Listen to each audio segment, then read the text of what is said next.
같이 묵상 기도하심으로 주일 예배를 하나님 드리겠습니다.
우리를 예배의 자리로 인도하여 주심을 감사합니다. 오늘도 화창한 날에 비록 하나님 앞에 부끄러움을 가진 삶으로 살아갈 수밖에 없었지만 그럼에도 불구하고 예수의 피를 의지하여 주님 앞에 예배하러 나왔사오니 우리의 마음을 정결케 하여 주시고 또 이 땅을 살아갈 때 하나님의 은혜 없이는 살아갈 수 없음을 주께 고백하오니 이 시간, 이 예배 시간이 주님의 은혜가 임하는 시간이 되게 하여 주셔서 또 우리가 돌아갈 때에는 일주일 동안 주님의 은혜 안에 살아갈 수 있는 귀한 시간이 될 수 있도록 복을 주시고 함께하여 주옵소서. 시간도 마음을 다해 주님 앞에 나아갑니다. 주님을 찾는 자에게 만나주시는 하나님의 역사가 있기를 간절히 바라오며 예수님의 이름으로 기도드립니다. 아멘. 찬송가 26장 찬양 드리겠습니다.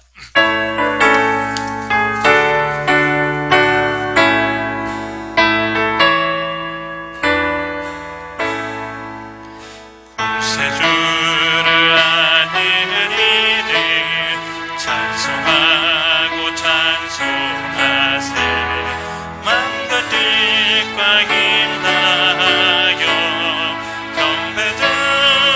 경배드리세 주를 알지 못한 이들 주가 친히 인도하사 그의 피로 구속하니 찬송하르세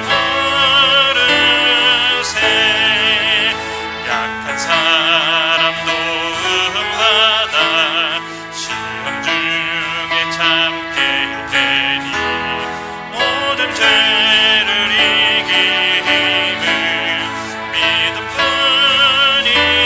믿음뿐이라 주님 대신 우리 주는 영원토록 변함없네 성도들아 주를 믿어 길에서 1절만 다시 한번 구세주를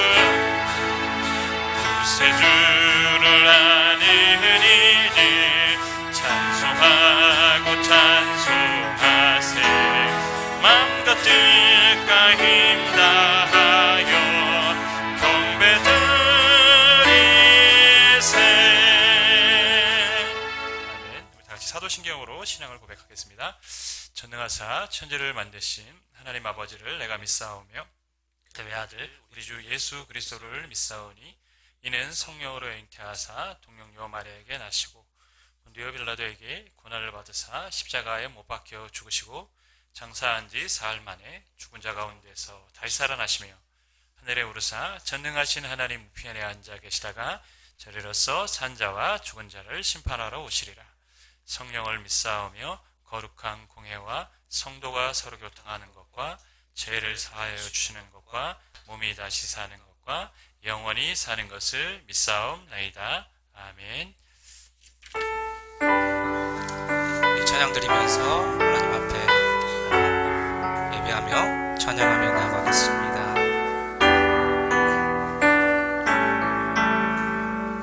너 예수께 조용히 나가 너 예수께 조용히 나가 내 모든 짐 내려놓고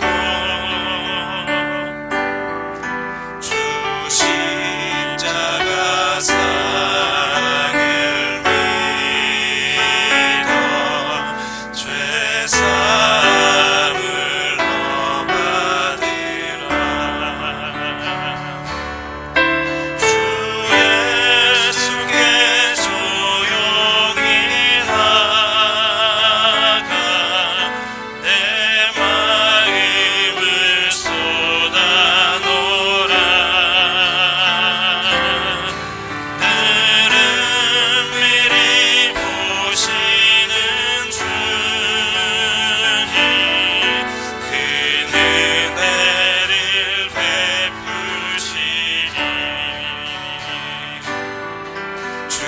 예수의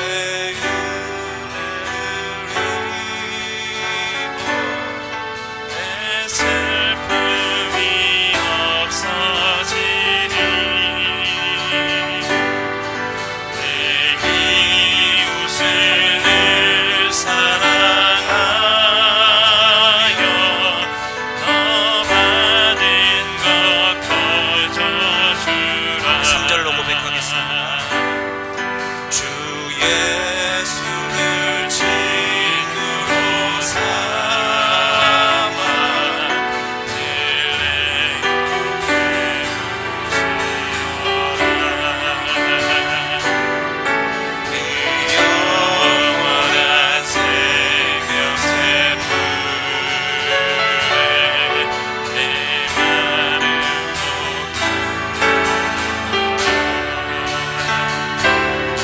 주 예수께 조용히 나가 내 마음을 쏟아놓으라.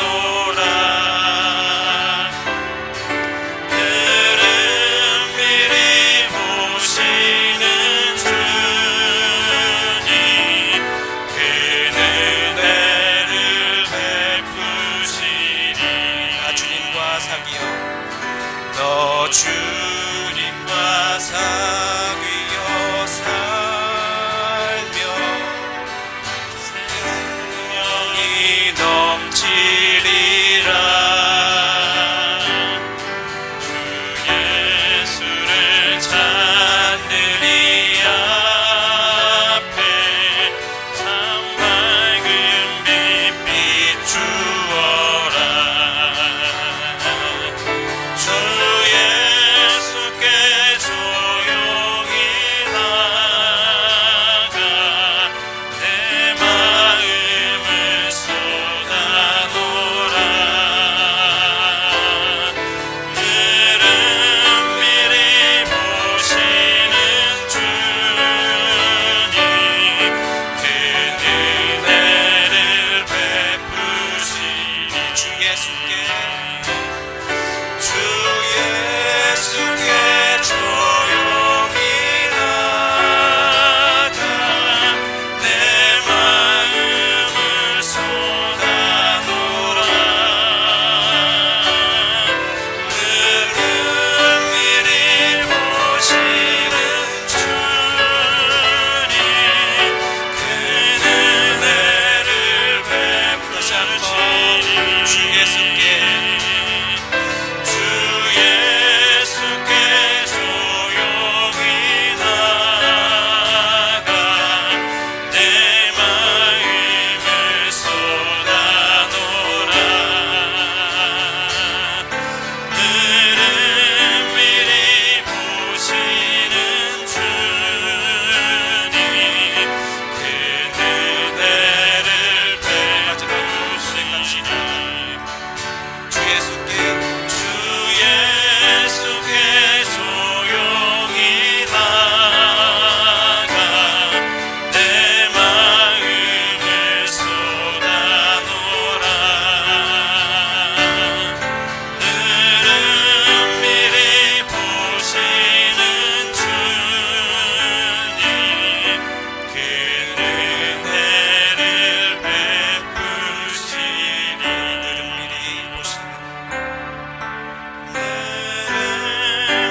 삶 버티고 견디게 하시네. 그 신계획 다 볼 수도 없고 작은 고난에 지쳐도 주께 묶인 나의 모든 삶 버티고 견디게 하시네. 은혜 아니면 살아갈 수가 없네. 마저도 다 주의 것이니 참된 평안과 위로 내게 주신 주 예수 오직 예수뿐이네.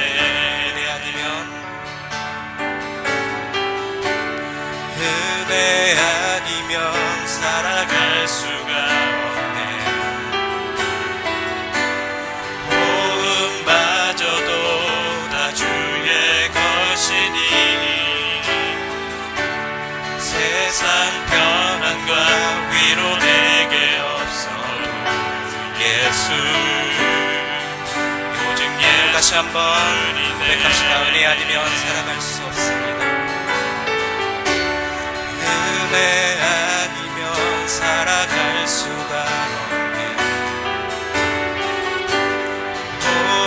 마저도 다 주의 것이니 세상 평안과 위로 내게 없어도 예수 오직 예수뿐이네. 그 신계획 다 볼 수도 없고 작은 고난에 지쳐도 주께 묶인 나의 모든 삶 버티고 견디게 하시네. 그 신계획 다 볼 수도 없고 작은 고난에 지쳐도 주께 묶인 나의 모든 삶 버티고 견디게. 다시 한번 고백합시다. 그 신계획 다 볼 수도 없고 작은 고난에 지쳐도 주께 묶인 나의 모든 삶 버티고 견디게 하시네. 그 신계획 다 볼 수도 없고 작은 고난에 지쳐도 주께 묶인 나의 모든 삶 버티고 견디게 하시네. 은혜 아니면 살아갈 수가 없네. 호흡마저도 다 주의 것이니 참된 평안과 위로 내게 주신 주 예수 오직 예수뿐이네. 예수 오직 예수 오직 예수 오직 예수뿐이네. 예수 오직 예수뿐이네. 주의 날개 아래 거하는 것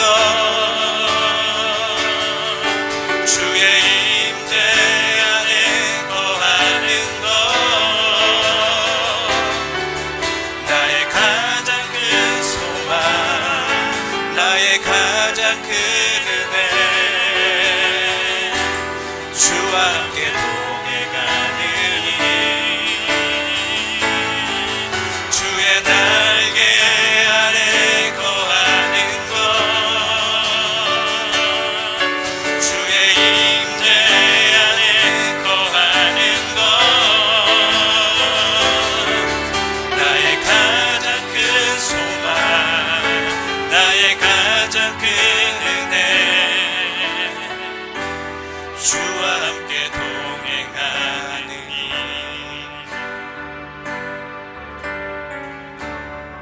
내 모습 이대로 내 모습 이대로 사랑하시네 연약함 그대로 사랑하시네 나의 모든 발걸음 주가 하시나니 날 인도하소서 내 모습 이대로 사랑하시네 연약함 그대로 사랑하시네 나의 모든 발걸음 주가 하시나니 날 인도하소서 주의 날개 아래 거하는 것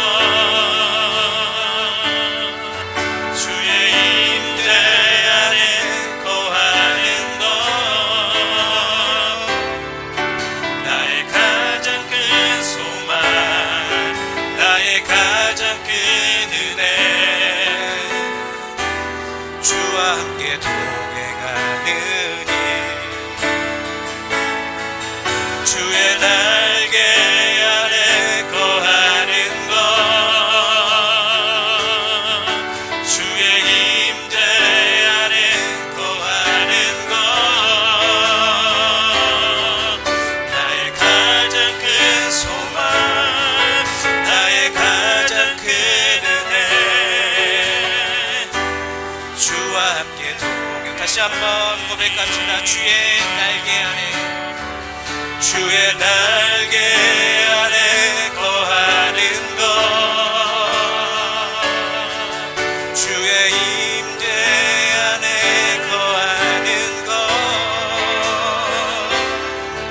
나의 가장 큰 소망 나의 가장 큰 은혜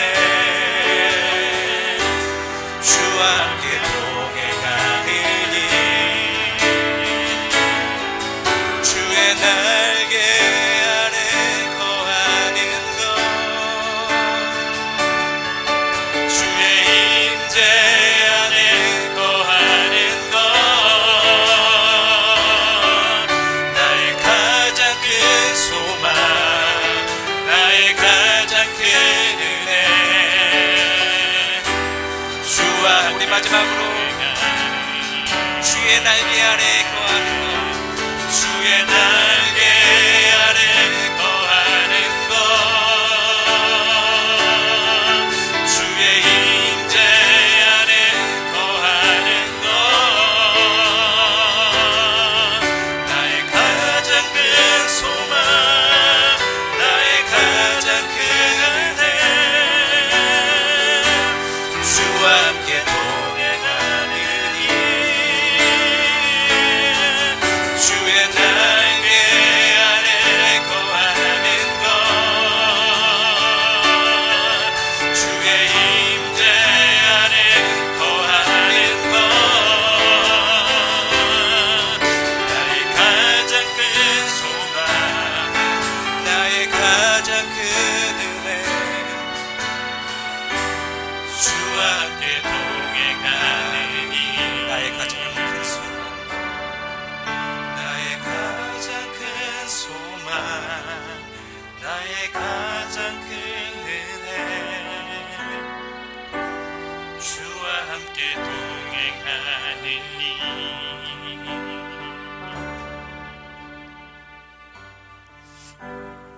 아는 것이 우리의 힘이며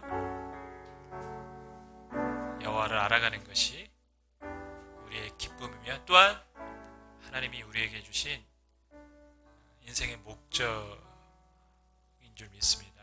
주님을 더 알아가길 원하며 주님을 더 가까이 하는 삶이 되길 원합니다. 우리 젊은이들은 어려서부터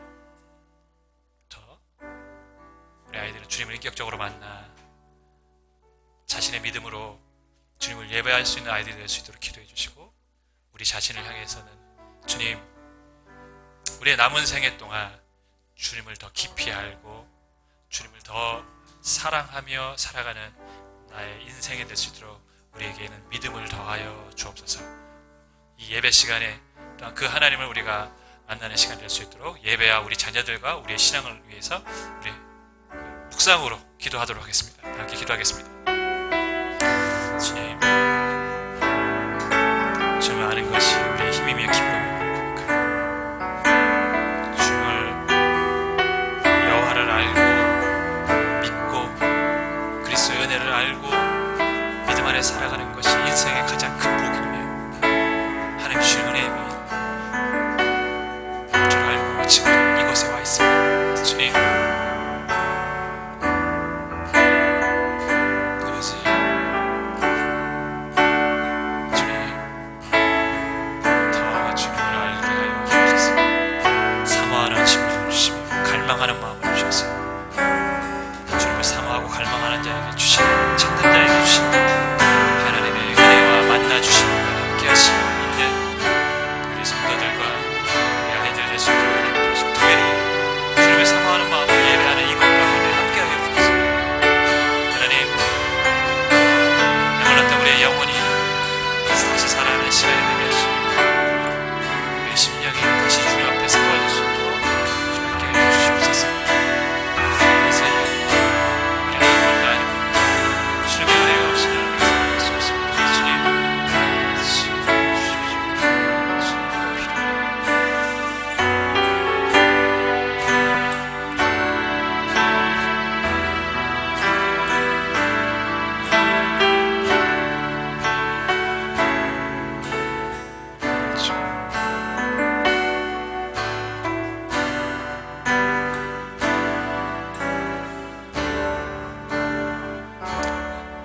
내 평생의 소원, 예수도 알기 원한다는 찬송의 가사처럼 우리 일평생의 소원이 주님을 조금씩 더 알아가는 삶이 되게 하여 주옵소서.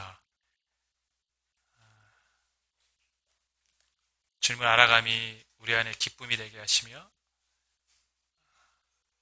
그 알아갈 때 주시는 놀라운 은혜와 복이 임하는 우리 모든 성도들 될 수 있도록, 특별히 이 시간 주님을 찾고 갈망하는 영혼 가운데 은혜로 부어주셔서 함께하여 주셔서 또 일주일 동안 우리가 세상에서 살아갈 때 하나님의 은혜로 살아갈 수 있도록 이 시간 함께하시고 역사하여 주옵소서. 예수님의 이름으로 기도드립니다. 아멘.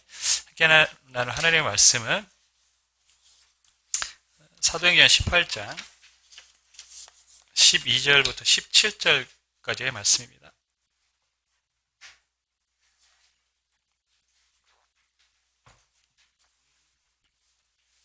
(12절부터) (17절까지의) 말씀을 제가 봉독합니다. 갈리오가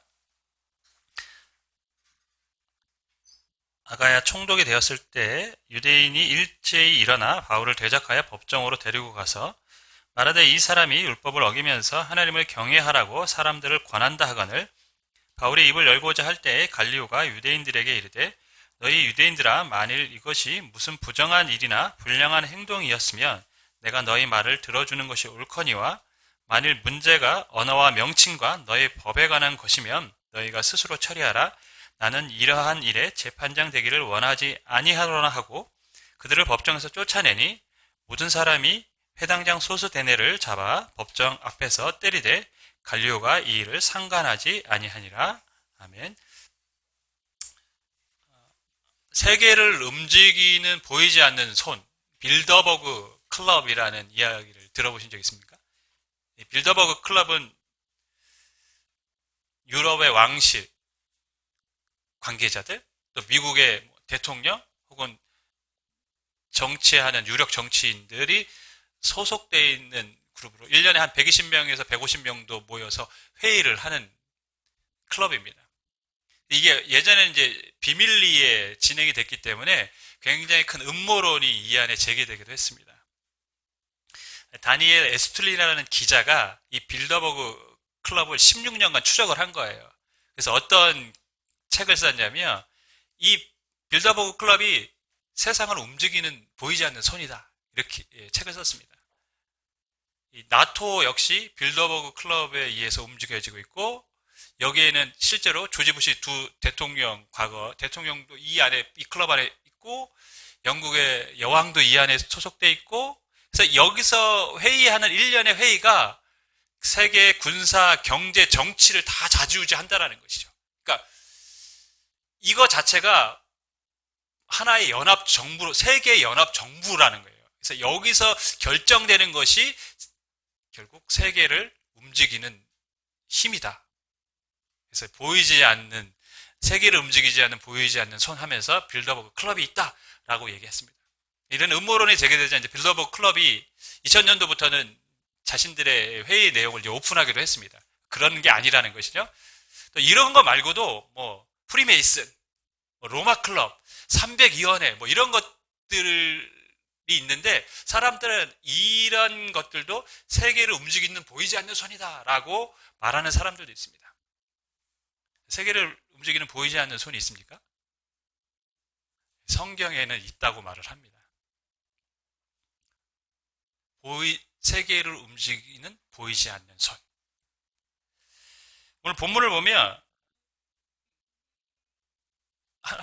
세계를 움직이는 보이지 않는 손이 있고 그 보이지 않는 손에 의해서 역사가 진행되고 있음을 우리에게 알려주고 있습니다. 우리가 그 손이 무엇인지 또 누구에게 역사하는지 함께 살펴보도록 하겠습니다. 바울이 이제 고린도에서 1년 6개월 정도 우리가 사역을 했다고 지난주에 말씀을 드렸습니다. 근데 이 1년 6개월 사역하는 중에 뜻하지 않은 고린도의 변화의 바람이 불기 시작합니다. 고린도라는 지역이 굉장히 상업지역이고 음란한 도시였기 때문에 이곳에서 사역하기는 쉽지 않았지만 바울은 여기서 1년 6개월 지금까지 사역해온 어떤 도시보다 가장 오래 머물러서 사역을 합니다. 그런데 한 1년 가까이 지난 즈음에 갑자기 아가야 지역의 총독이 바뀝니다. 이 아가야 지방이 뭐냐? 아가야 지역이 우리나라도 팔도잖아요. 그죠? 팔도 이렇게 표현하는데 로마 제국도 그런 식으로 큰 지역 단위로 나눌 수가 있어요. 우리가 마게도니아 지역이 있고 그 밑에 아가야 지역이 있고 또 그리스 지역 이렇게 나눠져요. 그거 말고도 뭐 다른 지역에 이제 지역으로 많이 나눠져 있습니다. 로마 우리식으로 하면 이 아가야 지역은 대한민국이라는 곳에 경기도라는 지역 단위로 나눠진 거고요. 그 고린도라는 지역은 그 아가야 지역의 가장 큰 도시라고 생각하면 됩니다. 그러니까 우리식으로 따지면 도지사가 바뀐 거예요, 갑자기. 영향을 받을까요, 안 받을까요? 당연히 받겠죠. 근데 누가 왔냐? 갈리오라는 사람이 이제 총독으로 오게 되는데요. 이 갈리오에 대해서 우리가 좀 알 필요가 있어요. 오늘 본문을 이해하기 위해서는. 갈리오의 원래 본명은 마리우스 길어요. 안네우스 노바투스입니다. 마리우스 안네우스 노바투스. 그의 아버지가 노바투스죠. 그리고 로마 원로의 의원이었습니다. 굉장히 훌륭한 명문가의 가문에서 그가 자랐음을 알 수 있습니다. 그의 형 세네카는 스토아 철학자로 유명했고 로마 황제 네로의 스승이기도 했습니다. 그러니까 우리가 그의 가문이 얼마나 대단한 가문인지를 짐작을 할 수가 있어요. 그런데 그가 이제 갈리오라는 이름을 왜 얻게 됐냐? 로마 제국에서 아주 위대한 수사학자가 있었는데 이 이름은 여러분이 몰라도 되지만 제가 한번 읽겠습니다. 루키우스 유니우스 갈리오라는 사람이 있어요. 이 사람의 양자로 들어갑니다. 그래서 갈리오의 이름을 갖게 된 거예요. 좋은 명문가였지만 실은 이 노바투스는 자신의 아들을 더 좋은 곳에서 교육시키기 위해서 갈리오의 양자로 죽은 것입니다. 그렇게 해서 갈리오라는 이름을 얻게 됐는데 그가 이 훌륭한 두 가정에서 자라났기 때문에 사람들에게 굉장히 칭찬을 많이 받은 사람이 되었어요. 그래서 어떤 평가가 있었냐면 청렴 결백하고 온화한 사람이다. 이렇게 평가를 했습니다. 사람들은. 많은 사람들에게 인격적으로 존중을 받는 인물이 갈리오였다는 것이죠. 그런데 이 갈리오가 총독으로 부임하자 고린도에 있던 유대인들이 갑자기 적극적으로 뭔가 움직이기 시작합니다. 12절을 보면 갈리오가 아가야 총독이 되었을 때 유대인이 일제히 일어나 바울을 대적하여 법정으로 데리고 가서 지금까지는 굉장히 잠잠하게 있었는데요. 바울이 고린도에서 지금 사역을 처음 한 게 아니라 거의 1년에 가까이 사역하고 있었는데 그때까지는 별 행동을 보이지 않다가 갈리오가 총독이 되자 바울을 데리고 법정에 세운 것입니다. 그러니까 바울을 고소한 것입니다. 고소한 내용이 뭐냐? 13절에 말하되 이 사람들이 율법을 어기면서 하나님을 경외하라고 사람들을 권한다 하거든. 이 문장을 좀 자세히 읽어보면 굉장히 이상한 말입니다. 말하되 이 사람이 바울이 율법을 어기면서 하나님을 경외하라고 사람들을 권한다. 하나님을 경외하라고 사람들을 권하는 거는 틀린 말입니까? 맞는 말입니까? 옳은 행동이죠. 근데 율법을 어기면서 하나님을 경외하라고 권한다. 굉장히 애매모호하게 지금 바울을 고소를 하고 있어요. 그러니까 즉 바울은 하나님을 경외하라고 말하는데 그는 실은 율법을 어긴 사람이다 라는 것이죠. 근데 율법에는 하나님을 경외하라고 기록되어 있는데 원래 무슨 의도로 이들이 이렇게 바울을 고소를 했냐면 자신들이 갖고 있는 그 유대교와 바울이 지금 복음을 전하는데 그 바울도 하나님을 경외하라고 말씀을 하잖아요. 그 여호와 하나님에 대해서 전하고 있는데 그가 전하는 복음과 우리의 유대교는 뭐라는 것이죠? 다른 것이다. 그는 율법을 어기면서 하나님을 경외하라고 하는 거고 우리는 율법을 지켜야 하는 사람들이다. 그러니까 그가 전하는 복음, 그가 여호와 하나님을 얘기하고 하나님을 경외하라고 하지만 율법을 어긴 사람이기 때문에 우리와 신앙이 다른 사람이다. 왜 이렇게 강조를 했을까요? 이런 부분을 두드러지게 부각을 시켰을까요? 유대교 신앙은 우리가 계속해서 말씀드리지만 로마 정부에서 인정된 종교입니다. 그러니까 바울은 지금 뭔가 로마 정부에서 인정받지 않은 종교를 전하고 있는 로마 법에 저촉된 불법을 행하는 일을 행하고 있다는 것이죠. 그래서 로마 재판장에 세운 겁니다. 로마 법을 어긴 사람이야. 처벌받아야 돼.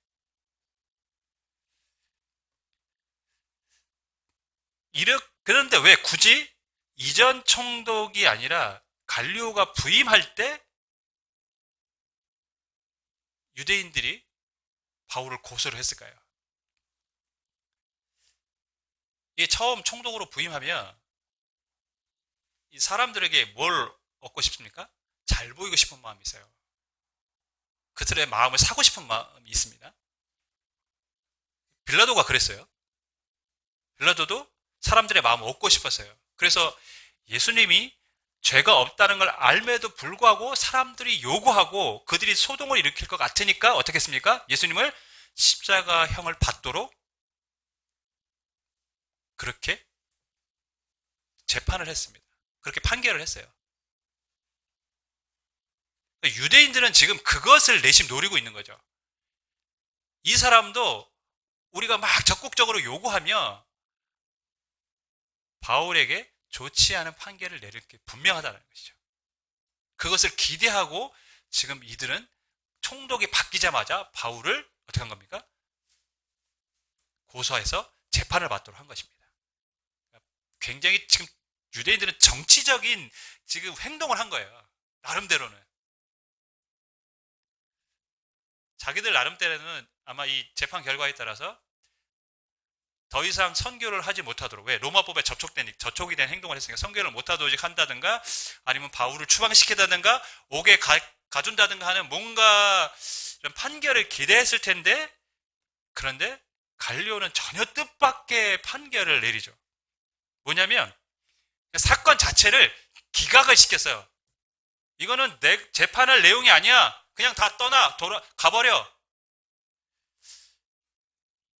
14절부터 16절을 보면 바울이 입을 열고자 할 때 갈리오가 유대인들에게 이르되 너희 유대인들아 만일 이것이 무슨 부정한 일이나 불량한 행동이었으면 내가 너희 말을 들어주는 것이 옳거니와 만일 문제가 언어와 명칭과 너희 법에 관한 것이면 너희가 스스로 처리하라.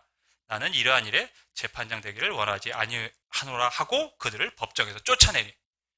무슨 말이냐면 갈리오가 이게 로마 법상 뭔가 치안에 관련된 것이라든가 뭔가 그가 법률 위반을 했던 뭔가 행위가 있다는 거 하면 내가 재판하는 게 맞지만 내가 들어보니까 이 문제는 너희 종교 안에 언어적 문제인 것 같다. 그러니 나는 이 재판을 할 필요가 없다. 그러니까 가라. 다 쫓아낸 거예요. 여러분, 신천지가 이단이죠. 교회법으로 우리 다 이단으로 우리 규정을 했습니다. 근데 우리가 예를 들어서 신천지가 이단이니까 법원에 이 이단인 신천지를 활동 못하게 금지시켜달라고 하면 법원이 그걸 허가해 줍니까? 안 허가해 줘요. 그거는 교회법에 관련된 거지 국가적으로는 다 그냥 하나의 종교단체로 그냥 인식해 버리는 거예요. 지금 갈리오가 봤을 때는 지금 그렇게 보고 있는 거예요. 너희 언어적인 문제고 종교적인 문제지 이건 로마 법률에 저촉된 문제는 아니야. 근데 실은 이 판결이 굉장히 중요합니다, 여러분. 갈리오는 지금 바울이 전한 복음을 뭘로 인식했습니까? 유대교와 같은 것으로 인식을 하고 있는 거예요. 물론 다릅니다. 그죠? 다른데 갈리오가 봤을 때는 유대교와 같은 것처럼 보인다는 것이죠. 그 말은 뭐냐면 바울에게는 너무 유리한 판결이 되었다는 거예요. 왜? 바울이 복음을 전하는 것을 금할 길이 없어요. 유대교는 로마 법으로 인정된 종교니까 그걸 금할 수가 없습니다. 그러니까 바울이 앞으로 계속해서 선교 사역을 하고 로마 황제 앞에까지 가야 되는 그런 일들이 있고 나중에 로마라는 제국이 기독교를 받아들임에 있어서도 이 종교는 신흥 종교, 나라에서 인정하지 않은 종교가 아니라 이미 나라에서 인정한 종교이기 때문에 그들이 받아들이기 쉬웠다는 것이죠. 그러니까 로마가 복음화되고 바울이 선교를 하는 데 있어서 아주 중요한 판결이 된 것입니다. 여러분, 갈리오가 의도적으로 이렇게 바울에게 유리한 판결을 했을까요? 그렇지는 않습니다. 그런데 갈리오의 판결은 선교 사역에 있어서 아주 어떻게 보면 복음이 역사하고 복음이 전해지는데 좀 길을 더 열어놓은 그런 판결이 될 수 있었습니다. 여러분, 근데 제가요 이런 생각을 해봤어요. 만일 갈리오가 빌라도와 같은 사람이었다면 어떻게 판결했을까요? 갈리오가 총독이 아니라 빌라도와 같은 사람이 아가야 지방의 총독으로 왔다면 아마 그들은 소기의 목적을 유대인들은 이루었을 것입니다. 유대인에게 유리한 판결을 내렸을 거예요. 그러면 선교 사역은 저는 그렇다고 해서 선교 사역이 끝난다고는 보지 않아요. 왜냐하면 하나님은 역사하시기 때문에. 그럼에도 불구하고 선교 사역가 지장을 받을 수 있다는 것은 명백한 사실이었겠죠. 갈리오가 아가야 지방 총독으로 온 것은 우리가 보기에는 뭐 우연 같아 보입니다. 그러나 우리가 좀 더 큰 시각으로 보면 하나님은 이 복음을 로마까지 가게 하기 위해서 지금 갈리오란 총독을 아가야 지방의 총독으로 부르신 것입니다. 야곱이 형들에 의해서 팔려 애굽의 종이 됐을 때 그곳에서는 하나님이 없는 것처럼 보입니다. 그러나 요셉을 애굽의 총리로 세우시고 그의 가족을 큰 민족으로 만드시려는 하나님의 계획이었습니다. 모세가 갈대 상자에 두어 나일강에 막 떠내려갈 때 그 갈대 상자 안에는 하나님이 없는 것 같습니다. 그러나 이스라엘 민족을 구원하기 위한 위대한 지도자 모세를 세우기 위한 하나님의 계획이었습니다.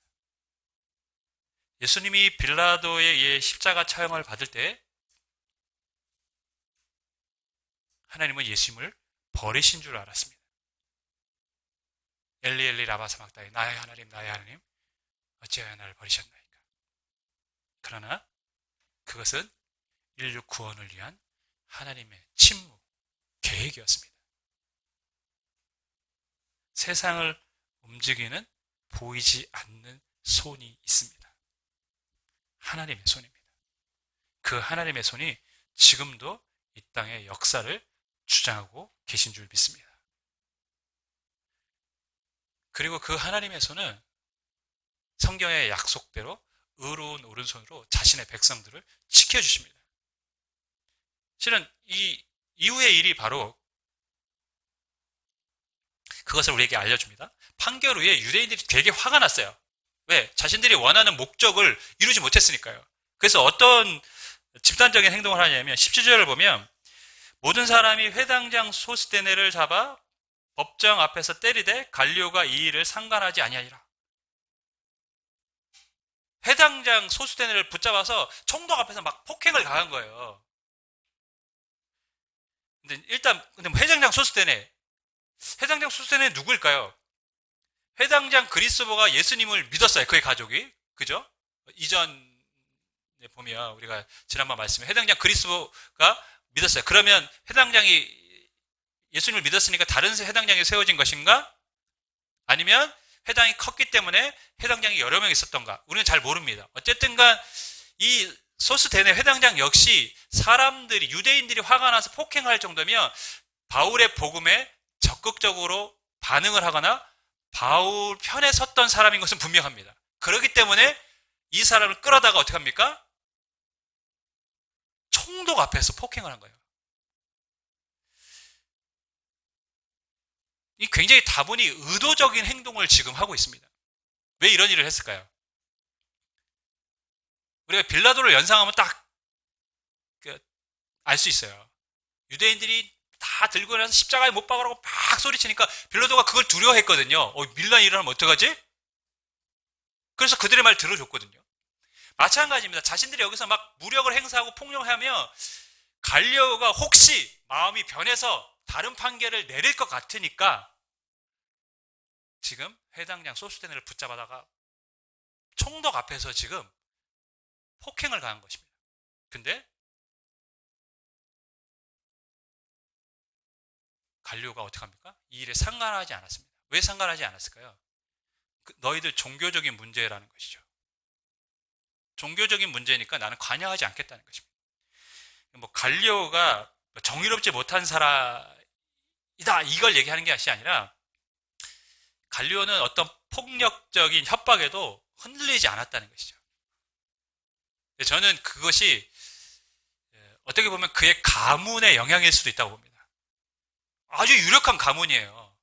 그러니까 그는 그 자리에 연연할 필요가 없는 사람인 거죠. 빌라도는 자리에 연연하니까 마음이 흔들리는데 갈리오는 거기에 연연할 필요가 없어요. 왜? 너무나 훌륭한 가문에서 있기 때문에.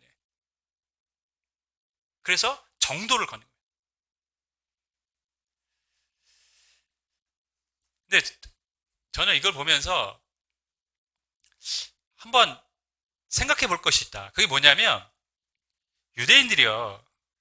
지금 자신들의 유대적인 법안에서 누군가를 태형 혹은 매질을 가할 수 있는 권한이 있어요. 그러니까 회당장도 그렇게 하는 거 아닙니까?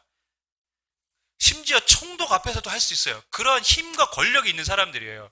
그런데 왜 바울이 고린도에 있는 기간 때는 왜 바울에게 아무런 위협을 가하지 않았을까요? 궁금하지 않습니까? 저는 되게 궁금했어요. 아니, 총독 앞에서도 이 정도의 힘을 과시할 수 있는 사람들이라면 바울을 끄집어다가 뭔 해코지를 했어도 몇 번 했을 것 같은데 왜 바울이 선교 활동을 했을 동안에는 아무런 행동도 하지 않았을까? 이전에 있던 지역들처럼 폭력을 행사해서 바울을 쫓아낼 수도 분명히 있었을 텐데 말이죠. 왜 그랬는지에 대해서는 실은 성경이 말씀을 하지 않습니다. 알 길은 없어요. 그러나 우리가 알 수 있는 거 하나는 하나님의 약속이 있었다는 것이죠. 실은 바울이 두려워했습니다. 바울 안에 두려움이 있었어요. 그죠? 바울 안에 두려움이 있었습니다. 인간이기 때문에 용감하고 씩씩하고 담대할 것만 같았지만 그 안에는 늘 두려움이 있었던 것이죠. 돌에 맞아 죽을 뻔한 경험도 있었는데 그 고통이 얼마나 컸겠습니까? 매질을 당해 옥에 갇혀 있을 때도 있었는데 그게 얼마나 힘들었겠습니까? 그러한 고통이 바울에게, 두려움이 바울에게 있었어요. 그래서 하나님이 어떻게 하십니까? 두려워하지 말라. 담대하게 말씀을 전해라. 이 성에서 너를 해할 자가 없다. 이 성에서 너를 해할 자가 없다. 약속해 주셨어요. 왜 안 했는지는 모르겠어요. 유대인들이 어떤 마음으로, 어떤 신경으로, 아니면 좀 더 좋은 때를 기다리고 있었는지 모르겠어요. 그렇지만 확실한 것은 뭡니까? 하나님은 바울을 지켜주실 것을 약속하셨고 바울을 지켜주고 계셨다는 것입니다. 보이지 않는 하나님의 손이 바울을 늘 지켜주시고 바울과 함께 해주신 것입니다. 보이지 않는 하나님의 손, 그 손이 바울을 약속대로 보호하시며 바울이 선교 사역을 잘할 수 있도록 하나님이 함께 해주신 줄 믿습니다. 보이지 않는 하나님의 손이 있습니다. 그 손은 이 세상의 모든 역사를 주장하는 손입니다. 자기 백성을 보호하고 인도하시는 손입니다. 그 하나님의 손이 지금도 우리와 함께 계신 줄 믿습니다. 여러분, 복음을 전하기 어려운 고린도, 그곳에 머물며 말씀을 전하는 하나님의 말씀에 바울은 순종했고 그 하나님의 말씀에 순종한 바울에게 하나님은 보이지 않는 하나님의 손으로 바울을 지켜주고 계셨습니다. 실은 오늘 본문을 보면 하나님이 적극적으로 뭘 했다라는 언급은 하나도 없어요. 하지만 하나님은 약속을 지키고 계셨습니다. 코로나로 인해 참 어려운 신앙을 우리가 하고 있습니다.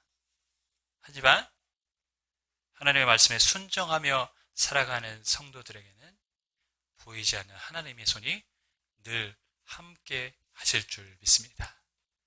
저와 여러분, 우리 교회가 말씀에 순종함으로 하나님의 뜻을 이뤄가는 삶을 살려는 그런 믿음의 모습이 있으므로 하나님의 손 안에서 보호받는 인생이 되기를 주님으로 간절히 축원하겠습니다.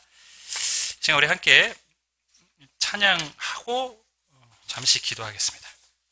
1절하고 4절만 찬양하겠습니다. 주 안에 있는 나에게.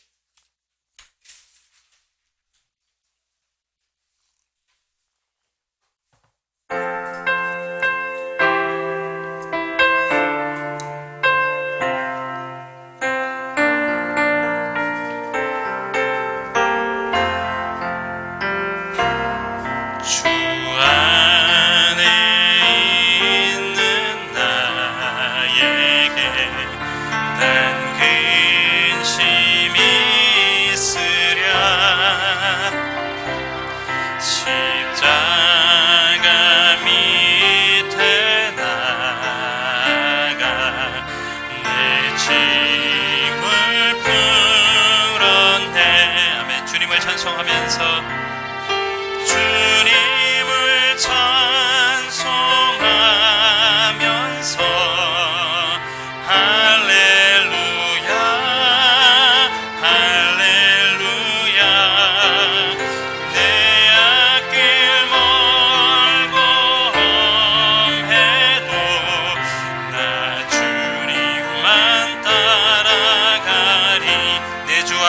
언약은 내 주와 맺은 아멘. 영불변하시니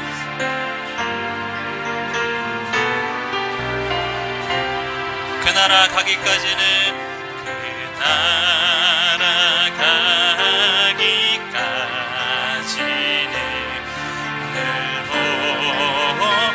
다시 한번 4절을 고백합니다. 내 주와 맺은 언약은 영불변하시니 내 주와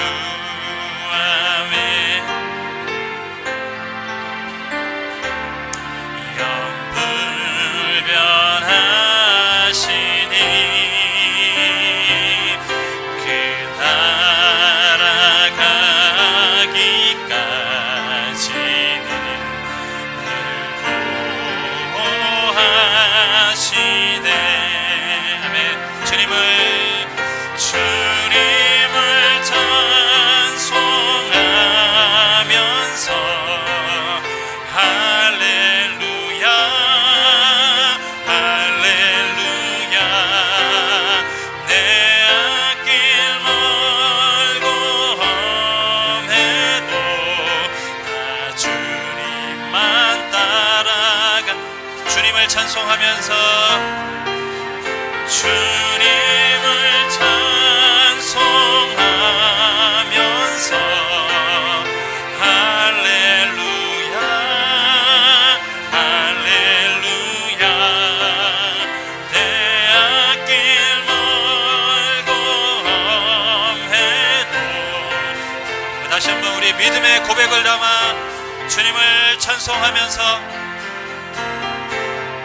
주님을 찬송하면서 할렐루야 할렐루야 내 앞길 멀고 험해도 다 주님만 따라가리.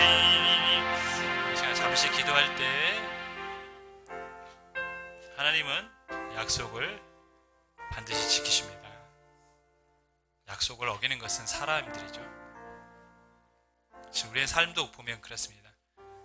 우리가 하나님과의 약속을 어겼지 하나님은 절대 약속을 어기지 않으십니다. 주님, 약속을 믿고 주님의 뜻대로 살아갈 수 있는 믿음을 허락하여 주옵소서. 이 시간 행여나 우리 삶에 하나님과의 약속을 깨트리고 살아간 모습이 있다면 회개하고 하나님 약속을 붙잡고 주님 앞에 살아감으로 우리와 함께 하시는 하나님과 동행하는 남은 인생 될 수 있도록 조용히 묵상하며 기도하도록 하겠습니다. 주님.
고백으로 같이 주님을 찬송하면서 주님을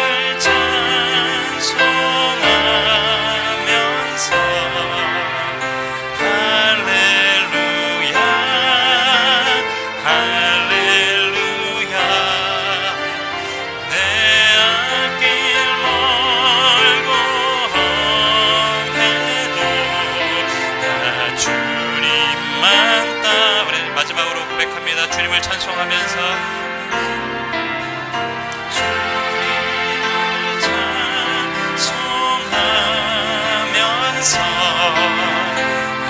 할렐루야 할렐루야 빼앗긴 멀고 험해도 나 주님만 따라가.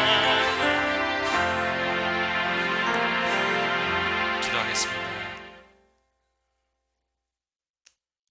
주님의 주신 약속을 붙잡고 주님과 동행하며 살기를 원합니다. 우리에게 믿음을 더하여 주시고 또 이 시간 우리가 하나님 나라를 위해 살고자 귀한 예물을 주님 앞에 드렸습니다. 주님, 여러 가지 어려운 일들로 인해 많은 경제적인 어려움이 있는 이때에 주님 앞에 드린 이 예물이 과거에 드렸던 재물처럼 하나님이 받으실 예물이 되게 하시고 또 가정 가운데 함께해 주셔서 물질적인 어려움이 없도록 주께서 인도하시고 보호하여 주시고 또 번창할 수 있도록 함께하여 주옵소서.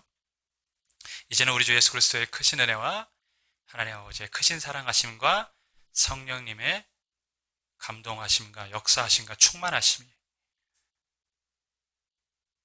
하나님의 말씀에 순종하여 보이지 않는 하나님의 손길 안에 머물러 살기를 원하는 사랑하는 모든 성도들 머리와 가정과 교회에 영원토록 함께 하시기를 간절히 축원하옵나이다. 아멘.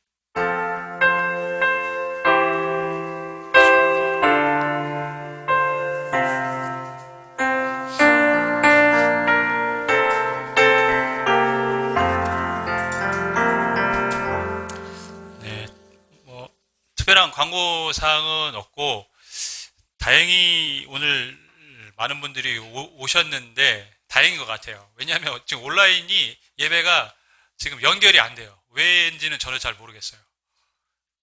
그래서 지금 방송을 했는데 안 떠가지고 지금 실시간 예배가 안 됐던 걸로 같은데 오늘 덕분에 또 오늘은 또 많이 참석 현장에 오셔서 좀 다행인 것 같습니다.